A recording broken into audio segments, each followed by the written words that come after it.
Joo, tuli tossa yksi ilta semmonen visio tällaisesta kohtauksesta, missä tämä päähenkilö joutuu olemaan tuolla metässä tosi pitkään ilman ruokaa ja niinku juomaa siellä niinku luonnon armona tosi pitkään. Ja sitten mä mietin, että mitenkä me se oikein tehdään ja tää olisi joku edittikikka tai joku maskeerasjuttu, niin ei.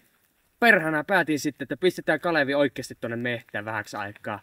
Se meni vähän pieleen, kun se perhana karkas sieltä, niin nyt mä päätin, että me tehtiin sillä tavalla, että mä telkesin Kalevin tonne perunakellariin. Se on ollut siellä nyt 18 päivää. Vettä mä jätin sille sinne, että se ei nyt ihan kuole sinne kuitenkaan, mutta ruokkaa siellä ei ole siellä ollut. Ja se on täysin pimeä, siellä ei ole mitään niinku muuta. Ja se on ihan täysin ilman ihmiskontakteja siellä ollut. Ja saadaan semmoista, ajattelin, että saadaan semmoista alkukantaista meininkiä, semmoista alkukantaista ihmistä sieltä semmoista niinku alitajunnasta liikkeelle, semmoisia tunteita, mitä muuta ei saataisi liikkeelle. Niin.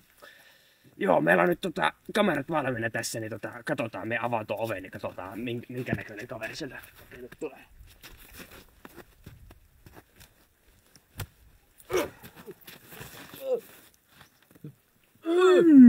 Ui. Se on just. Ui. Hieno. Perhana se ei nyt oikein tee tulla tuota ulos. Ehkä se pitää vielä vähän aikaa siellä olla enemmän. Annettaa se olla vähän aikaa siellä, ei se vielä ole. Annettaa se olla vielä vähän aikaa, niin tulee paremmin. Joo.